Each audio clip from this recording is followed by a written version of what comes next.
Salut, j'espère que vous allez bien. Très bonne nouvelle du côté du Mali. Il faut savoir que le gouvernement malien vient de récupérer plus de 1,2 milliard de dollars auprès des sociétés minières. Il faut savoir que ça faisait 2 ans maintenant que le Mali était en bras de fer contre la société minière qu'on appelle Barrick Gold. Qu'est-ce que Assimi les avait proposé?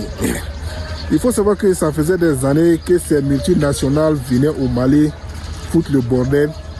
Ils viennent y récupérer la plupart des ressources minières de notre beau Maliba et ramener ça au pays, dans leur pays d'origine, que ce soit les Américains, les Australiens et les Canadiens.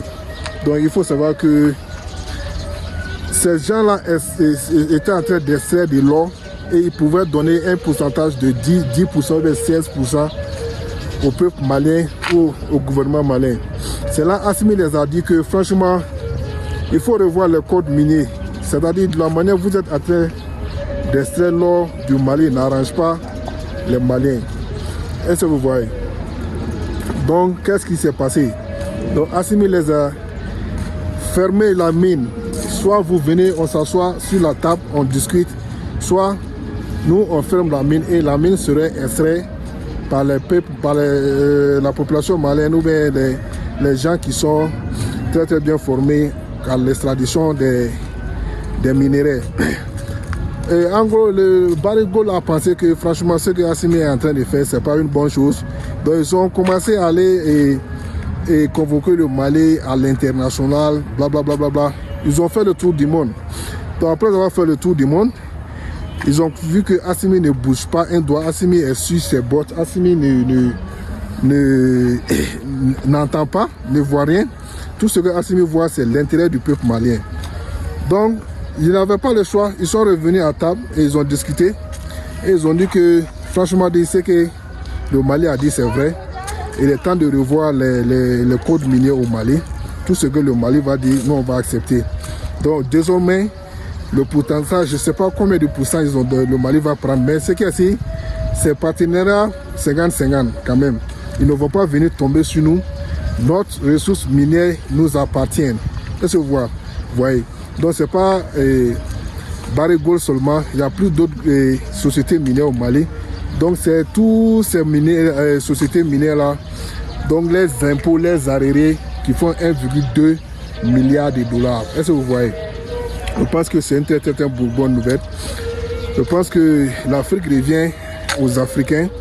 Notre ressource minière ne sera pas bradée. Il faut savoir que c'est une très bonne nouvelle. Nous reviennent. Il ne faut pas que les multinationales ou bien la France se mêlent des affaires intérieures du Mali. Imaginez, dans les accords coloniaux, toutes les ressources naturelles qui sont extraites du sous-sol de l'Afrique appartiennent à la France. Vous pouvez imaginer ça comment? Quand on dit que l'Afrique est pauvre, l'Afrique n'est pas pauvre. C'est la France qui a appauvri l'Afrique. La France nous a appauvri. Un pays qui a tant de richesses, comment peut être pauvre? Imaginez, dans les accords coloniaux, il y avait ça. Toutes les ressources naturelles des pays africains avec lesquels la France a colonisé.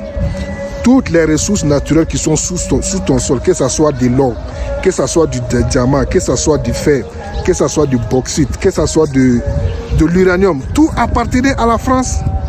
Donc, nous pouvons dire bravo à l'AES, bravo à Assimi, bravo à Tchani, bravo à Ibé, de permettre aux Africains d'ouvrir les yeux, de permettre aux Africains de dire que nous, on pouvait se lever et dire non aux Blancs, non aux étrangers. Est-ce que vous voyez? Je pense que c'est une très bonne nouvelle. Le reste à venir. Dans 10 ans, les Français vont quitter la France et venir immigrer dans les pays de l'AES. C'est moi, je vous dis. L'AES est très riche. Vous voyez ces 3 pays-là. Ce sont des pays qui sont extrêmement riches. Bon, je pense que